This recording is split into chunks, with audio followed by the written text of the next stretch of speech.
Hello and welcome to The Way It Is. I'm your host, Barnard Sims. I'm truly excited to have our guest today. But before we get into me introducing our esteemed guest, I want to make sure I remind everybody to subscribe and like our YouTube channels and support our pages.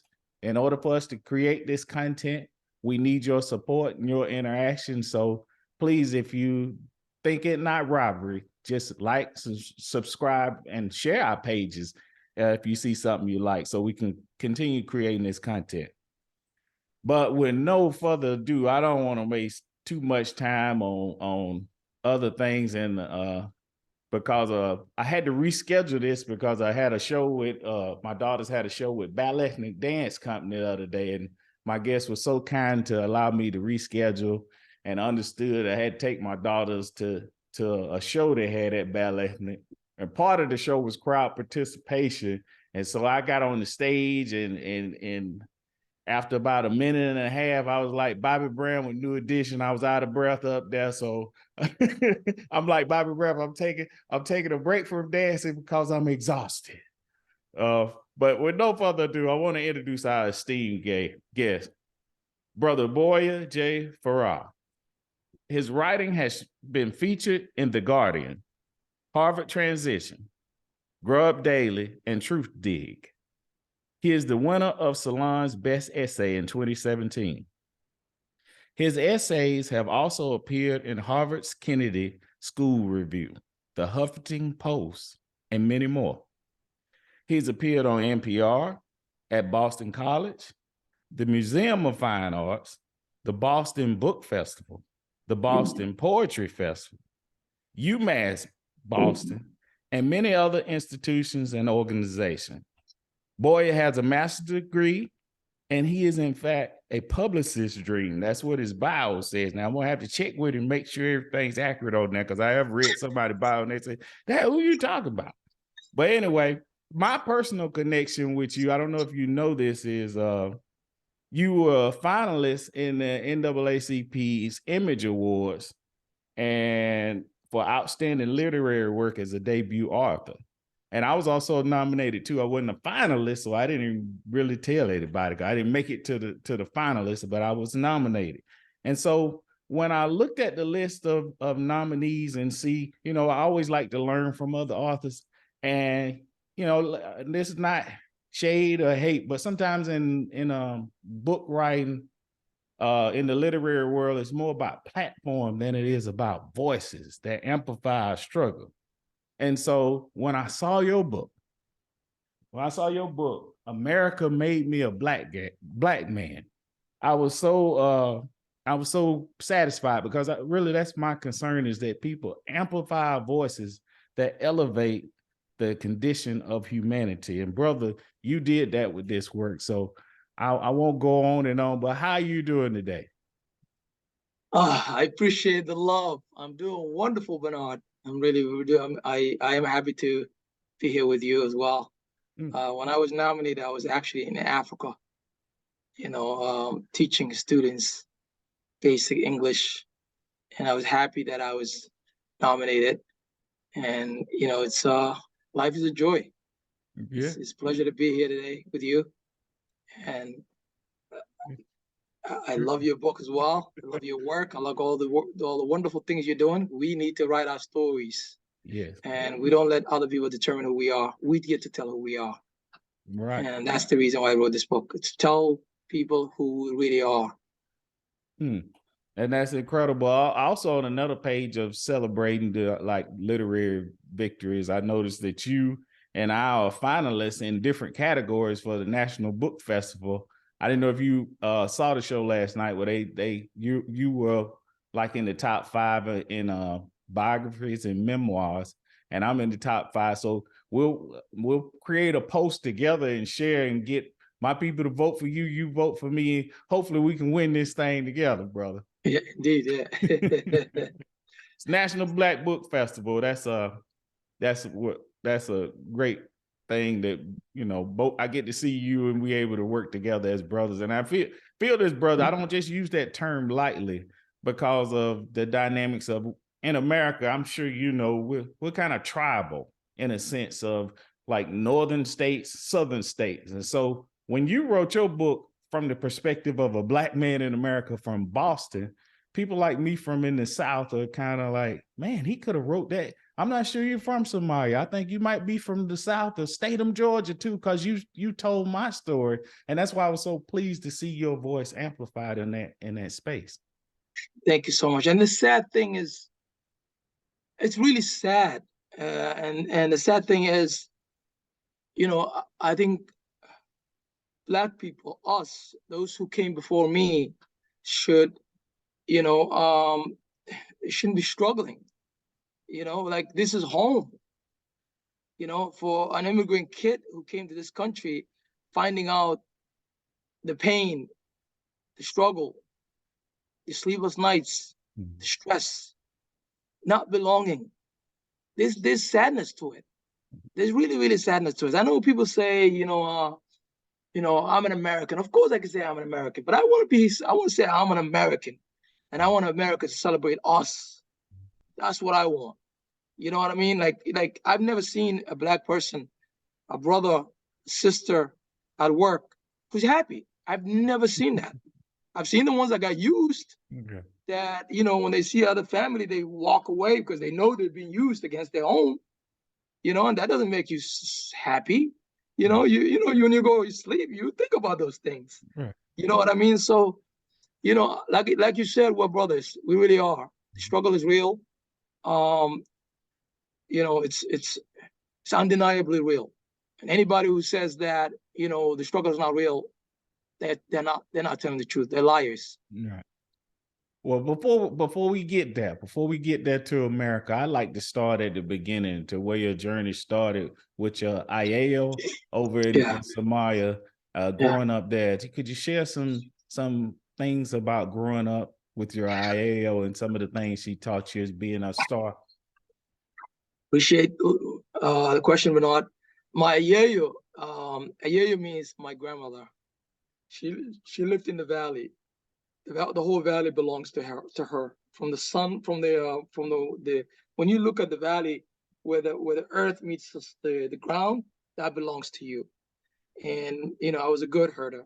I stayed with her, and my father. I was born in Mogadishu, but my father, I'm the first son in the family, and in Somali culture, first son in the family is incredibly important because that is the boy that's supposed to be sacrificed when war comes. He's the defender of the family. He's the breadwinner of the family. If there's a fire, he's supposed to put it out. There's war, he's supposed to go and jump into the war. You're the first son. It's incredibly important. So my father did not want me to grow up in the city and become a city boy. He wanted me to be a warrior, a man who will one day fight for the kids and the family and for the herds and for the valley. So he sent me to my grandmother. I stayed with my grandmother in the valley. And I think looking back now is it's one of the best time in my life because, after that, many tragedies. I witnessed many tragedies after that, including living in America as a Black man.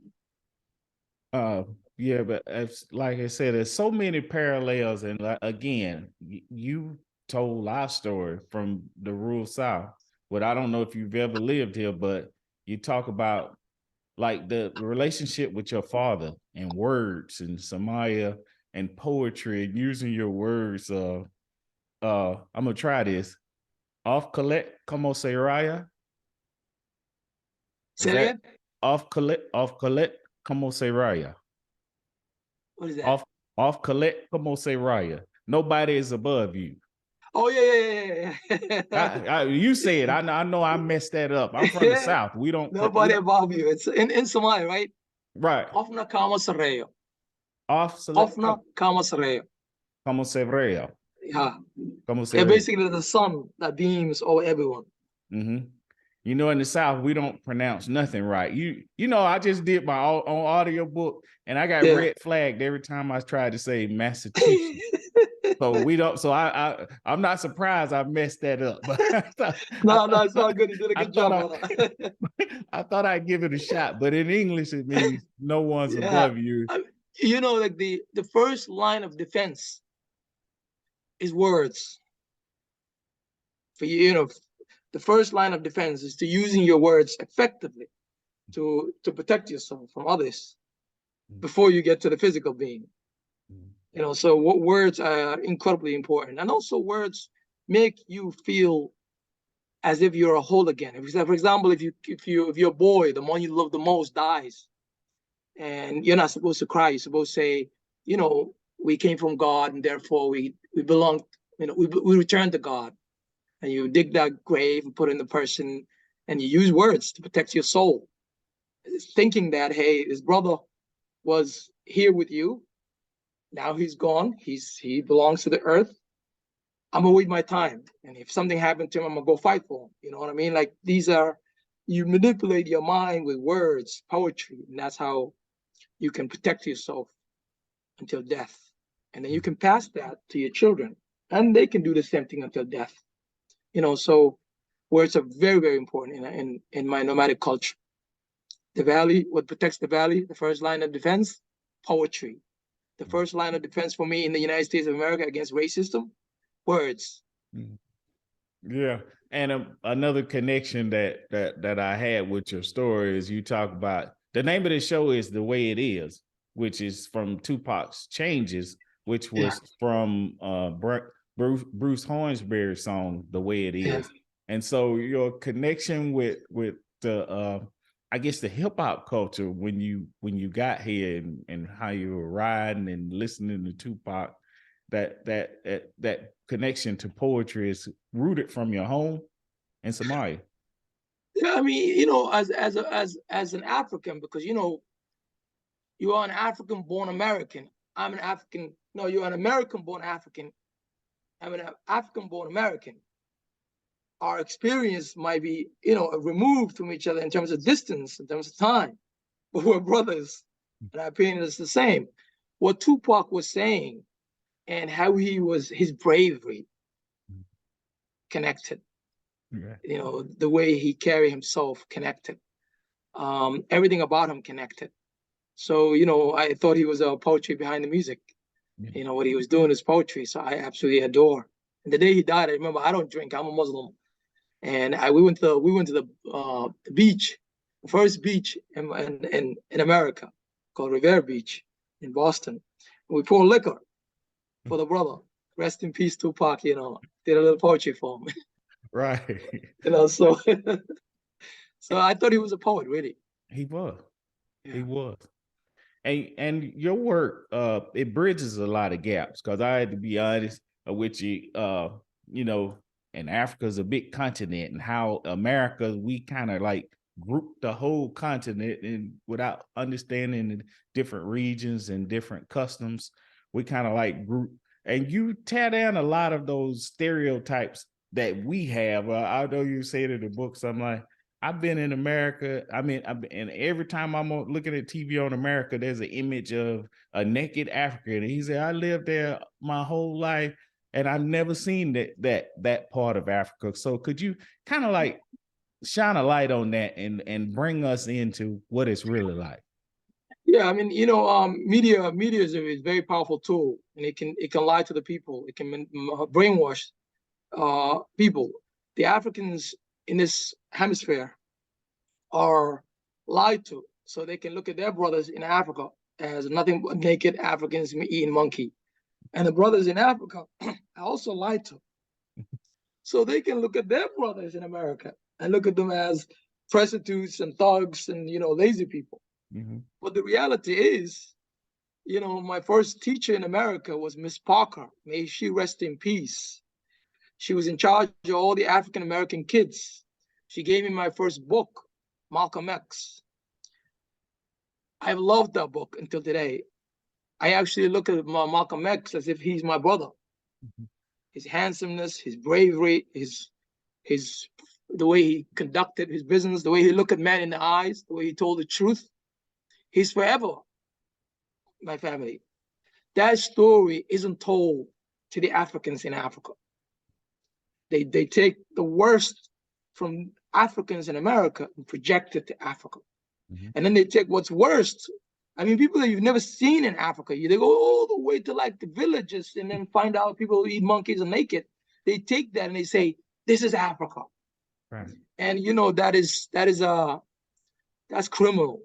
Yeah. But the fact is, Africa is so beautiful. I recommend you. I just came back from there. It's absolutely gorgeous. And they're not gonna treat you as a black man. You'll be a brother. That's it. A brother among many brothers.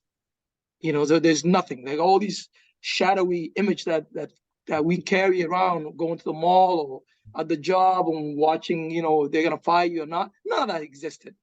It exists in Africa, and it's developing. It's developing remarkably well. So almost everyone that I meet nowadays, and a brother I meet, I was like, have you visited the motherland? Please, because part of me feels guilty that we've been brainwashed so much that we look at our own as different, as images that didn't really belong to us. It belongs to white people. Now, that's another connection there. Malcolm X was the first book that I read from cover to cover that resonated with me because I had not, you read a book, and if you can't connect to the narrator's experience, sometimes you just read the words, but you don't retain the information. That was my story. Malcolm X story was the first one. I took the ride all the way from the beginning to the end and could retain the content because the story resonated with my story here in America. Yes, I mean, the first essay I ever wrote before I was an American, before I ate American food, before I get used to all the culture, before hip hop, was a story that I compare Malcolm X and Martin Luther King. No disrespect to Martin Luther King. Brother struggle. I love brother. I love the brother. May he rest in peace. But from that age, first essay, I wrote the essay, and the essay was, if these two men were alive, which one would have advanced the African American story forward? And the conclusion of my essay says Malcolm would. And my teacher said to me, go change your mind. Malcolm was a violent human being. You cannot say Malcolm would. Go change your mind. That's exactly what she said. I'll give you the grade, but go think about it and change your mind. And that's not rooted in any information because Malcolm wasn't involved in any violent acts once he embraced the Nation of Islam. But that is how Malcolm was projected. Right. Malcolm was a militant. Malcolm was this. It's the projection of narration. So I told her that I'm not going to change my mind. You can give me a D. I mean, straight up. So because I read his book, and the book says, I'm a human being. This is my story. Respect me. I'll respect you. Right. That is, you cannot be more human than that. You cannot. When a man says, I respect you, I respect your culture, respect me and my family, I am also an American. That's it. Right. That's natural. Right. And that's also my culture. That's how my father, told me to conduct myself. My father was a fighter. His father was a fighter. And they always look people in the eyes and they says, this is my space. That's your space. You come into my space, I'll fight you with everything I have, right, including my own children. And so I thought he reminded me of my own father who died in 1989, Malcolm. Right. And there's a parody there where Malcolm X's image of him at his daughter's window with a rifle is portrayed as violent imagery, when what it really is a father protecting his daughters whose room had just been firebombed. So the misconception is there. Yeah, you can manipulate. They manipulate the picture. What would you do? What would anybody do if his own house? What is the definition of manhood if you cannot protect your own children? Right. I mean, think about it. Your own wife and your own children is invaded, and you're not allowed to defend yourself against that. Right. I mean, what are you? You're not human anymore. So it's sad truth. Right. It's I don't want to swear, but it's not. It's not. That's not. That's not the way we conduct ourselves. We defend ourselves. We get to name ourselves. We're human beings. We're connected to history. Right. Our history is much deeper than those who define us, those who belittle us, and those who degrade us. And they have to know that.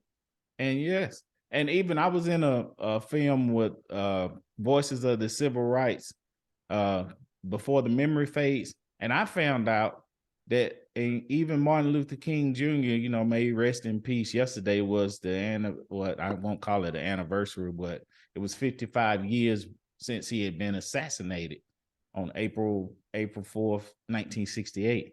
And so the what I found out in that filming was, although he was nonviolent, it's portrayed sometimes as cowardness, but that takes a brave man to go into a situation knowing he's unarmed and still say, I'm gonna be nonviolent in the face of violence. But actually, out there in the car protecting his home was the deacon of defense. They were armed. So it's like those guys were like, yeah, Martin Luther King was saying this, but we was outside in the car with our stuff to make sure he could, you know, be safe at night. It just it's kind of, I mean, the brother tried, you know, any way possible. He also understood that he was very, very intelligent. I mean, Malcolm was intelligent but uneducated in terms of formal education. But Brother Martin was schooled. And of course, what does schools do for you? Schools, you learn certain things, and you know, and what he was doing is he understood the power of number. You know, Black people in America, number was pretty small, and they're not armed, and they don't have the money, and they don't have the media. So the form of nonviolence is a powerful way to force white people at the time to change themselves. So that was a great strategy. But when it comes to like the DNA of mankind, nonviolence does not belong to us. It does not. right. Because in the history of mankind, and I don't advocate for violence, I've seen violence. I've been at war. I bury, you know, human beings. I bury my close friends in a shallow grave. So I understand violence. I grew up with violence. I don't recommend violence for anyone, but it's natural for one to defend what he values. It's natural. It's not like it doesn't even need thinking. If someone breaks into your house, the first thing you're gonna do is what? Why do Americans buy guns? You know, why is Donald Trump advocating for guns? Yeah. The same reason why Africans want to protect their own kids. Right. You got to. You know what I mean? It's natural. You know, so you can't say that some people should protect themselves while others should not protect themselves. Right. It's unnatural. It's a lie. You know, so it's better to say that this country belongs to all of us. Who will protect together. America, Black people love you. Reciprocate the love. That's all Black people are asking. That's all this book is about, is reciprocate the love. And don't name us. We get to name ourselves. Right. Oh man, you hear the nerve in the South then, because I went to the City Stadium yesterday, and they gave me this astronomical bill for residents that I'm not living in, and usually they adjust it when they know it's like a leak or something, but they wouldn't do it. And the guy kept calling me, you know, a little subtle, the microaggression. So like I say, sometimes you say things almost as if I think you from the South. But this is something I stay here too long, man. I stay here too long. I am the knower of America. When an African born child comes here, he's looking at Africa from what he was told, what the media told him about it. That heaven, you enter the heaven, it's unimaginable that you can see the pain of Black people, that you can see yourself in America. You cannot see that. Only experience can do that for you. Right. Just like when you go to Africa now and you get to see the joy of the Africans and the way they look at you, you stay there a little bit longer, then you forever connected. You'll always miss Africa because you know, inside of it, you felt good about yourself. So, you know, I'm the knower of America. Those who are coming to America, Africans, are not the knowers of America. So if they say something negative, it just means they don't know it.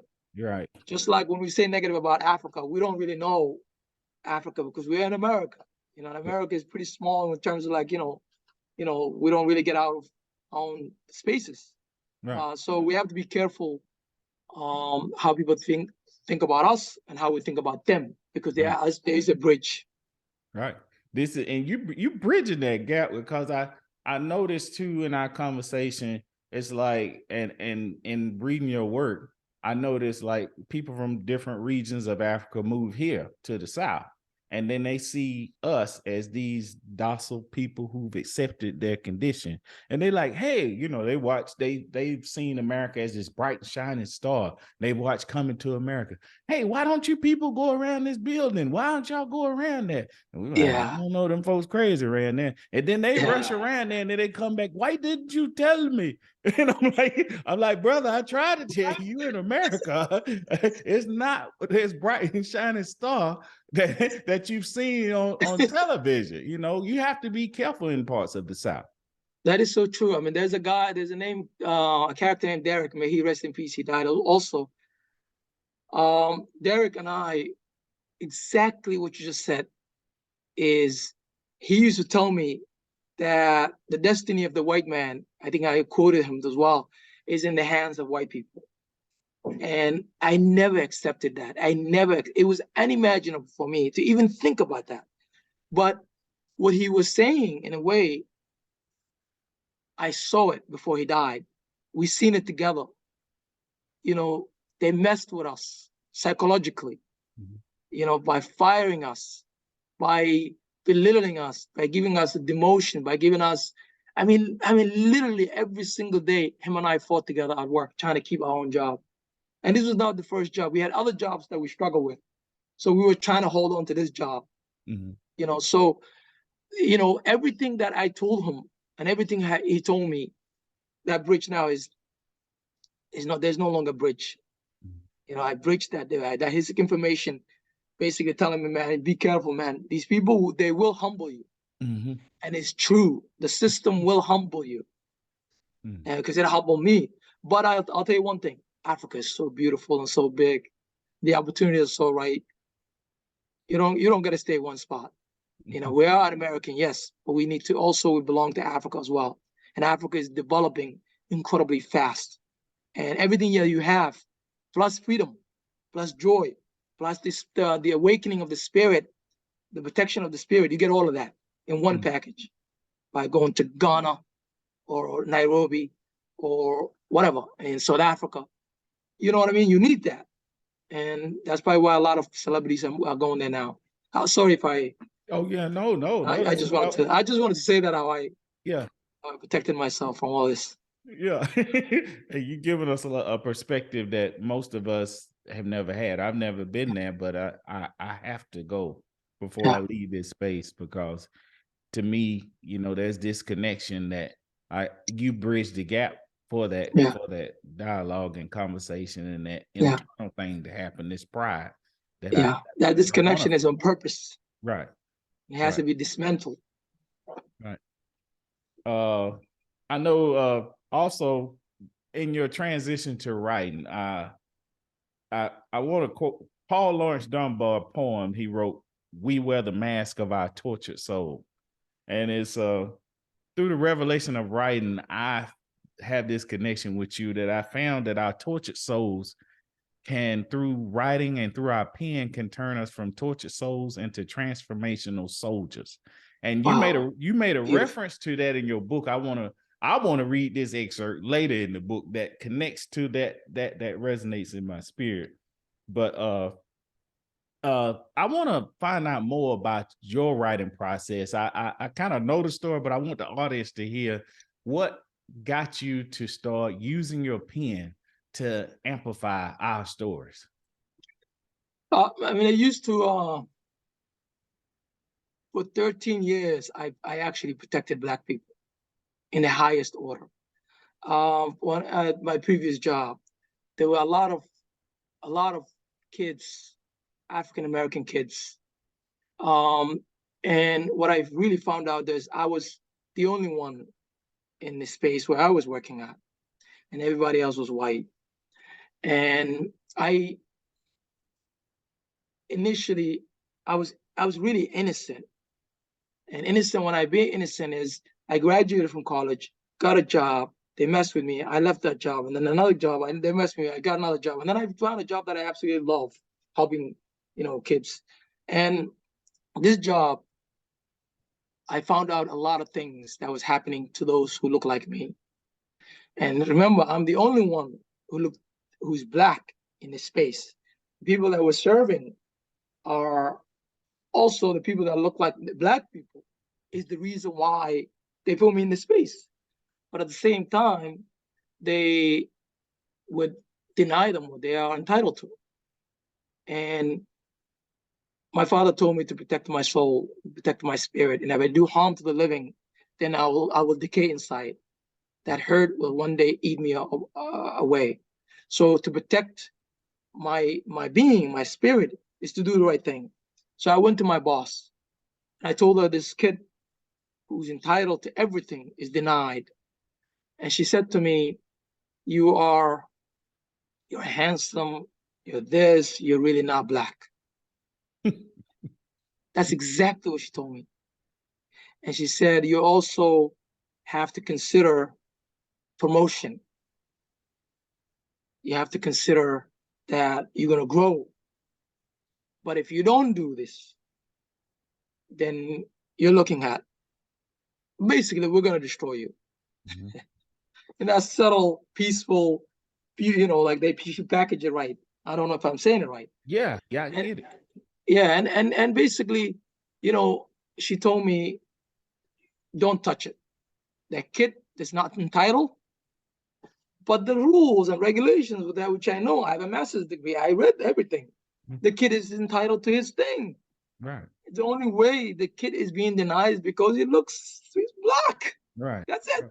Right. And so I went home, couldn't sleep, couldn't think, couldn't do anything. I was like, if I allow this, I'm dead. Mm-hmm. I'm dead. So I went back to her and I said to her, you got to do the right thing and fix and reverse this. And she said to me, she basically looked at me. She was shocked. I was using words to metaphor, convey beautiful words to convey what I was saying. That our death awaits us. That we're interconnected. We're human beings. You look great. I really think this kid is entitled to his whatever. And so she looked at me and she said, and I also asked her a question which says, I'm sure you have brothers. I'm sure you have a mother. I'm sure your death awaits you.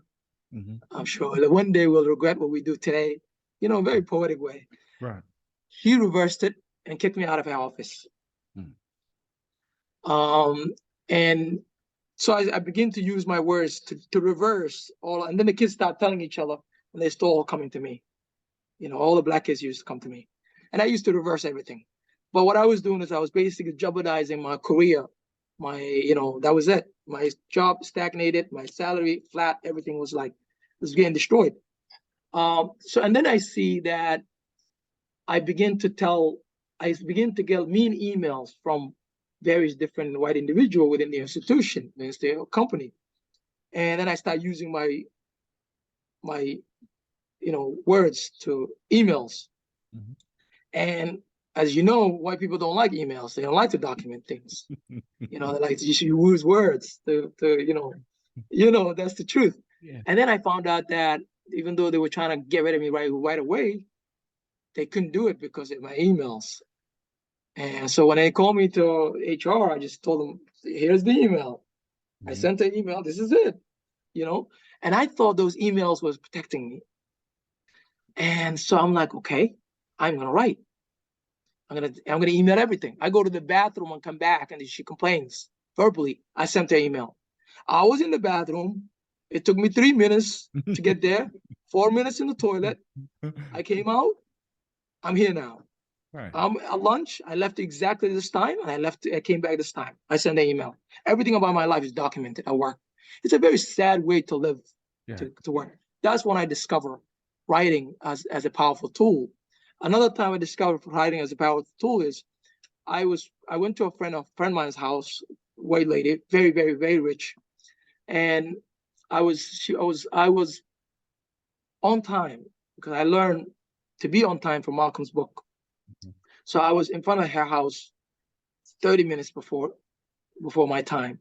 I parked my car right across from my house. She has an acre land, horses. She's very rich.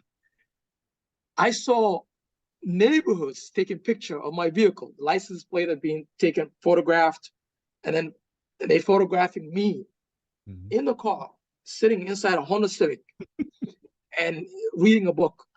Finally, a car came. When the car came, the lady that I was waiting also came at the same time. Before the guy, he took my license and registration, but I know exactly why. I'm telling them, these people start photographing me. I didn't do anything. I'm not a criminal. And the lady came and she said, "Hey, what are you guys doing? He's waiting for me or whatever." Anyways, they went away, and she told me that there were three black people visited her house, including myself. All three black people, they called the cops on them. I went back to Starbucks and I wrote an essay called "The Shade of My Skin." That got picked up by Harvard Hutchinson Center, Harvard Transition. And the town began to have a sensitive training. The police started to have sensitive training because of that essay. That essay went viral. That's actually when I get to know that I can use the power of the pen to change and challenge America and to protect the black people from harm. That's how my writing was born. That's powerful. And it always has been, referencing back to Paul Laurence Dunbar and Ida B. Wells and her writing, and even all the way up to present day writers like yourself. That is a path to liberation, in sharing our stories. I know at one point in the book, and I can't quote it exactly, but you said something to the effect of, if you don't voice your opinion, the world will sort of not know our stories. And I know I'm paraphrasing based on. It's okay. It's okay. You're doing a good job. But see, you elaborate on that and clarify that stance. Well, I noticed that when I spoke against injustice at work, they elevate trying to fire me, trying to destroy me. When I stay silent, like Derek stayed silent, may he rest in peace. Derek used to cry. Derek was much bigger than me. I've never seen a man cry in front of me. I never did. And I thought I'll never see a man cry, because the culture that I inherited from my father is a culture that says, look man in the eyes and tell him who you are. Defend yourself. Use words. If you cannot use words, the last resort is the violent. Use words, use gesture, use whatever you can. Use writing. But if none of that stops, then be ready to be in the battle. That's what I was told, but never cry. So when Derek spoke against injustice, we are destroyed. But when we stay silent, our soul is destroyed within. This is America. So, but in order to help those who are unborn, those African Americans who are unborn, the black people unborn, writing is the powerful tool, because they get to read that, they get to see that, they get to feel, they get to imagine that they are human beings. And so you have to be brave to choose that, what's going to work for you. But I think human beings are different, and that's why life is beautiful. We're not the same. Some people will capitulate. And I remember, I'll tell you one thing. One time, I don't like the word, I don't know if I'm saying it right, but there's a position called the inclusion something. It's like a minority diverse something inclusion. There's a position where anything minorities always go to within the company. There's one individual who's in charge of that. They connect to HR. I went to complain, and I didn't complain for me. I went to go see her, and I told her, "Hey, I can defend myself. I'm going to defend myself until the last breath. Destiny is real. God is real. The air is real. Whatever." I told all these things, and I mean it. But I said, there's a kid who's getting destroyed. And this kid is innocent, and I can prove he's innocent. And I want you, because your job is to protect Black people, I want you to take over this and protect him. And she looked at me and she said, you got a mortgage? You got a car? She said, how would you like if I am that boss for those people and I'm trying to get rid of some people? How would you? Basically what she was saying is, forget about this thing, man. Just get get the promotion and start protecting these people. And what I learned is, so she was getting used to destroy others. They're on her own. Right. And that happens a lot. Very common. The world, and I don't really read it. Now, after I wrote this book, I see that life, there's diverse of us. There are the strong, the weak, the one who capitulate, and the one Malcolm like, Tupac like, Martin like. That's why we're beautiful.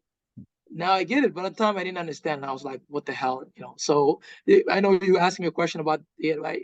I'm telling you, when you speak up, they'll destroy you. When you stay silent, you're destroyed within. So either way, you're going to be destroyed. It's better to speak and to write and to protect yourself, because either way you'll be destroyed. That's what happened to my brother Derek. May he rest in peace. He did not talk. They destroyed him. Slow down until he died. And he used to cry. I mean, think about when a man cries on his own, away from the job. He cries. And I'm like, why are you crying? Man, they're messing with me. Right. And it's very tragic to witness a brother who cries in front of you. I mean, that I wanted to do honor in this book, to stay true to the words and tell those who are crying. Many of us are crying at the job, to have access to the book and read, so they see themselves in it, right, and feel protected. And I felt that through your writing. Again, when you write a story, you don't know how it resonates with somebody in a totally different region.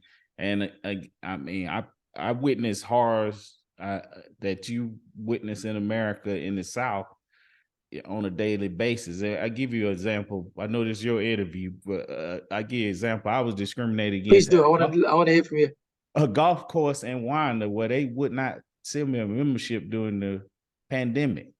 And it was basically because I was Black. And, they had allowed 18 other members to join during this time, but they told me they wasn't accepting new members. I found that out through an open records request. Well, the one Black person that's on the board got up and spoke at the MLK program, and then came up to me and on the MLK program and said, hey, just basically get over that. And I'm like, wow, we see it celebrating MLK for standing up for us to have an opportunity to have our voice. And you're in a position to help me. And you know I was wrong. But then you tell me again, hey, like you were saying, hey, but I got a job promotion. These people, white people, take pictures with me. I go eat lunch with them. It's all these things that distance ourselves from our conscience to where we had a King program, and she telling me basically just get over being discriminated against. And I want to tie that into what your theory or your experience on war being immediate, but racism is generational. It's true. I have seen both. I can tell you both.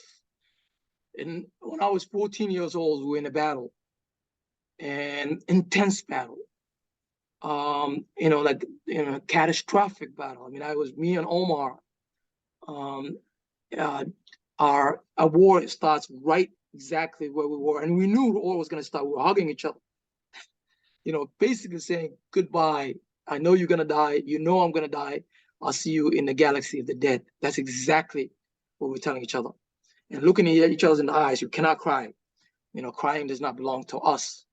And intense bullets start echoing. I saw a mother throw away her child. Mm-hmm. I saw a man who was like split open by a machine gun. I saw a massive death and destruction. I saw my own death in front of me. You know, I knew for sure I was gonna die. You know, but I didn't die because my destiny was not to die. My destiny was to come to America and talk to you. Right, You know, right. so all these horrors that I've seen did not made me not lose sleep. I don't wake up in the middle of the night thinking about that incident. I don't wake up in the middle of the night thinking about the man that I participated in burying while his ear was still twitching. I don't they don't wake me up. What wakes me up is racism, because racism is psychological warfare. It destroys within the body. War is physical. You go to war as long as you don't harm to the innocent. You know, the rules of engagement in war are, for example, in my culture, all the people that fought that I know personally, the one who did harm to the living are the ones who are decaying their soul. But the ones who kill in defense of their land, there is no their soul is protected. Because when I fought and killed, it means I only protected what's mine. I did not violate innocent. I did not violate prisoners of war. I did not kill animals. I didn't do none of that stuff. The man who doesn't do that can protect himself from the soul. So a lot of the people who participate in war during my childhood, my own generation, the ones who did the right thing are fine. The ones who did harm to the living are not. I don't think about those things anymore. They don't wake me up at night. What wakes me up is you, brother. What you go through, what you and I go through, racism, you know, because it's psychological warfare. And our kids will definitely inherit because they see us verbalize. They see us go to the liquor store, stressed out. Wow. They see us, they see our hurt. Right. You understand? So racism is generational. War is temporary. No one remembers Iraqi war. Right. The veterans don't talk about it, but Right. you and I talk about Malcolm. Right. Right. You and I talk about Tupac. You and I talk about Martin Luther King. You and I talk about the brother who got shot the other day. We see ourselves in it. You know, you and I talk about George Floyd. Yes. You understand? So, you know, I think racism is much more generational and much more painful and much more dangerous than war. And the day I was actually leaving this country, that's actually exactly what I had in mind. You know, I one day I just pick up my thing and leave the country. And I thought that, of course, in my mind, I was thinking about war because that's what I remember from Somalia. But I was like, war is temporary. Racism is generational. At least if I go back in the middle of war, I'm not gonna lose sleep. Right. Because you can't sleep. That's pretty bad. I also I want to get to this book, this fantastic piece of work you got here. And I want people to see it. I want them to buy it. I want them to support you. I mean, because it's important. I mean, we get people who are speaking up for our causes, who have the courage to stand up for our causes. We have to support them from an economic standpoint, because putting together a piece of work that is and the time and effort that you put in constructing this masterpiece was you know, it's very valuable to our people to pass on. You tied us together in a way that, I mean, I hope you know that how important this piece of work is to us. Thank you, my brother. I appreciate you. Thank you so much. I mean, I did it out of love. I really did it out of love. I did it out of you know, out of the pain that you and I share. I mean, you told me you're in a different state and I'm in a different state, and our pain is democratic. Right. The same. And exactly your story is my story, which is sad. You know, in a way, it's very, very sad. And I really wanted to voice that against it powerfully, bravery. And if I were to die a day after I finished the book, I was willing to do so to protect those who are unborn, those of us who will go through the same thing that you and I are going through now. So I absolutely adore that what you said is real to me. Thank you. Yeah. You're my brother. Hey, brother. And like Tupac said, a coward dies 1,000 deaths, a soldier dies but one.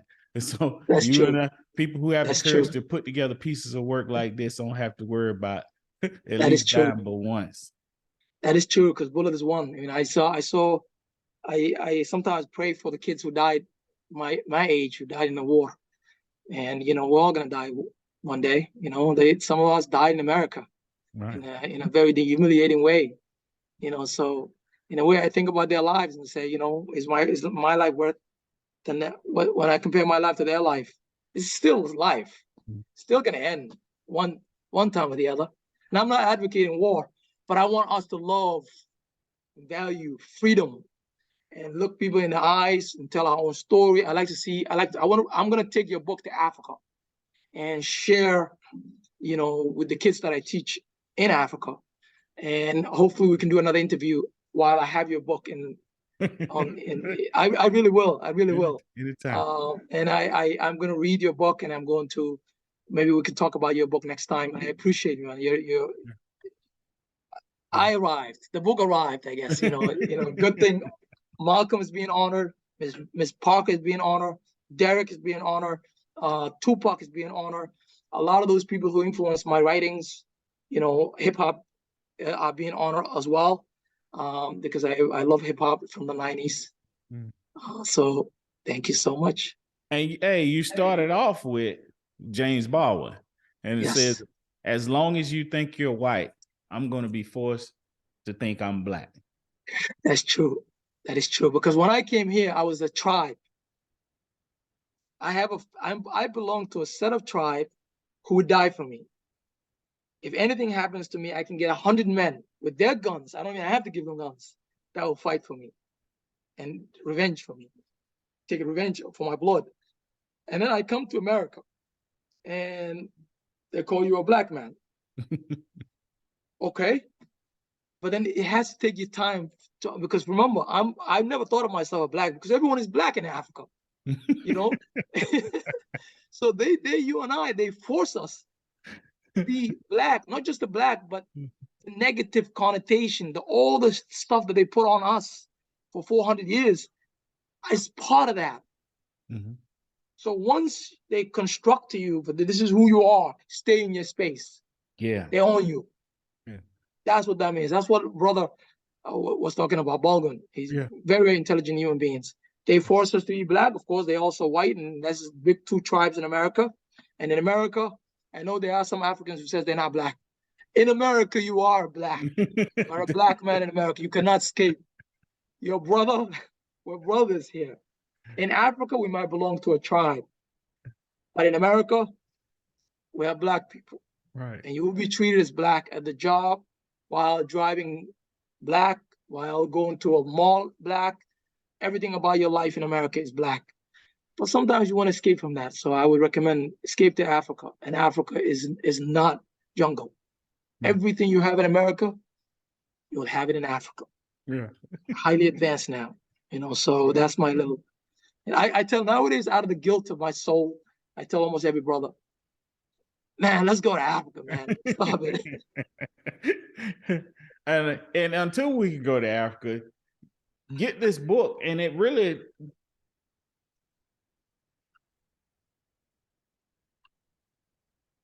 I can't hear you. Oh, now. Oh, okay, I can hear now. You can hear me now? Okay, I hit the microphone. But I want to read this excerpt from your book, if you don't mind, because it really goes back to Paul Laurence Dunbar's purpose of taking our pen and being a transformational soldier. And you wrote, after your encounter with the police, and I don't know if you go to our YouTube page, you'll see my encounter I had with the police. Just one, that about 9 minutes, where a police officer came to my barbershop and was going to arrest me for being at home. But it's a funny interaction of how I use words to basically save my life. He wanted me to put my hands down, and my hands put my hands up, but my hands are over my head recording, both my hands holding my phone. But he wanted me to get my hands out of my pocket. Just the little subtleties of he's saying that as an excuse to where if he shoot me, he said, well, he had his hand in his pocket. But I'm like, man, I'm holding my phone. I'm using my words saying, no, what you're saying is not true. The lies. And you had an encounter with a police officer, and you wrote this after that. You said, America, I believe in your goodness, but I also know your capacity for evil. written in the blood of your enslaved children. The police belong to you. The financial systems belong to you. The media belongs to you. But my mind belongs to me alone, and so does my body. You have weakened both, but my pen belongs to me and shall not rest until my soul glides through the different galaxies like a soaring bird. Through my singing lips, hope springs, and the gaze of my eyes, the smile of my cheeks, and the rhythm of my body all belong to me. Amen. Bruh. Thank you. Thank you. Bruh. Thank you. Man. You don't get to see the power of the words until someone else reads it. I was in a small cave writing that. So it naturally came out. Wow, that just I mean, that's a transformational soldier through your pen. That's incredible. It's empowering, it's encouraging, it springs hope. And I want people to know that that's what your book does. Thank you. We're getting close to the time. Can you hear me now? Yeah, I can hear you. I keep hitting the microphone. I got emotional when I read that, brother. No, I mean, even I get emotional because when you're writing, you and I know as a writer, when you're writing, you're a small little cubicle, and you're writing because writers cannot be. I don't believe writers should find incomplete happiness. If you're happy, you're not gonna write. So you're upset at something when you're writing. I was really upset with America and the way it treats us. So I was living in a small little cubicle writing. At that moment, I didn't understand the power of those words. When your brother, when you read it, that's when I actually get to feel the power of my own words. Because you're reading it to me, and I'm like, oh, wow. But that came from the reservoir of my being. That's exactly what I told you, that I wanted to write this book and make sure. The only thing I was afraid of was dying. Dear God, before I die, I need to write this book and finish it. Right. That's how much love, how much gratitude, how much respect I have for Black people, for us. Because the pain that we go through is what made us. Even though I never met you, you're my brother. If I see you on the streets, in Nairobi, I saw a brother walking. And I went to him. I was like, yo, brother, where you from, man? He was from Chicago, Campton, California. Immediately, we became friends. Now we talk. He lives in Nairobi, brother from Campton. So the pain that you and I go through makes us brothers, even though we never met. Right. Our shared experience is real. Yeah.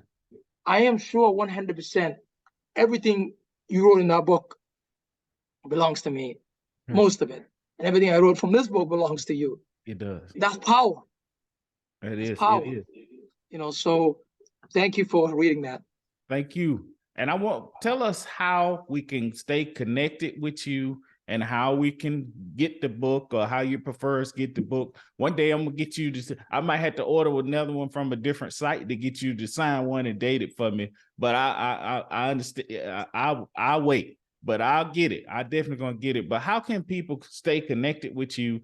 I know I want people to vote for you for National Black Book Fest coming up in the category of nonfiction. We're gonna cross-pollinate, as they say. I'm gonna promote you. We'll promote together and try to get enough votes so hopefully both of us can win this. But how can people support and follow you and get your book and stay in contact with you?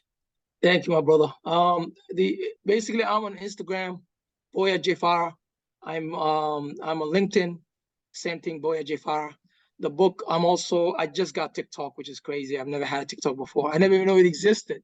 Because I put a video out, and that video was shared, I don't know, 1 million times. And a brother called me and said, hey, your video is going viral, get TikTok, and I got it. So I'm also on TikTok as well. I also have a Twitter, Boyah J Farah, the same name. The book is available everywhere, Amazon, every bookstore. I prefer you get it from the Black-owned bookstore. There's one in Boston called Frugal bookstore. Get it from there. If we don't support one another, we will not be able to have something that we own, we share, we call our own. So get it from the Black bookstore, locally owned Black bookstore, so they can stay open. Hey, but the book is available everywhere. Hey, and on this end in the South, I just did like the Atlanta book crawl, and it's amazing how many bookstores are owned by Black women in the South. So I will definitely, when I'm making my rounds, I will look to see if it's in there, and when I find it in there, if it's not, I will tell the manager, hey, or the owner, hey, this is. I'm pretty sure yours is in there though, because it's everywhere, but. I will make sure it's in there. I'll tag you in some of it because it's a lot of Black-owned bookstores. One of my favorites is 44th and 3rd Bookseller. If you ever in the area, that's the place to do like a book signing because it's in the middle of Morehouse and Spelman and all that in Atlanta. And it's beautiful. Atlanta is Mecca. I heard. I'm actually thinking about coming before I go back to Africa. Okay. Because that's the spot. I heard. I might come. But it's really, really powerful. It's really, really important. We support those Black-owned bookstores. And now as a writer, I get to know that. The more you are in the industry, the more you understand the power of bookstores and how the books that are promoted should be the right books, the book that can protect the soul of the young people. Because if someone else promotes our work, they're not going to promote our best. Mm-hmm. They're not going to promote our best. They'll promote our worst. And then when we read our worst, because access is important, then we're going to internalize and think we are bad because of what you just read. I think we should always promote the best of us, the best literature that help us and help our young people make better for themselves and the ones who are unborn. Right. Brother, well, I'm running up on my time. I really appreciate you taking time to do this with me. I will post this and share this and tag you in it. And it'll be on my YouTube, but I'll tag you in it on other social media forums and link yours too. I really appreciate you taking time to do this, brother boy. I appreciate it, my brother. Thank you so much. I appreciate it. I appreciate you. Like I said, I'm going to take that book to Africa. Maybe that'll be the bridge. I'll be sending you pictures from there. Okay. If you're on WhatsApp, and we can communicate through WhatsApp. And if I come to Atlanta, I'll look for you. Thank you for the love. Thank you for the interview. Thank you for your opportunity. I appreciate you, man. Thank you. Much love. I appreciate you, brother boy, for coming. All right, that's my time. And that's the way it is on Barnard Sims. Support this brother, and I will share this on our social media page and continue to follow us as we amplify our stories.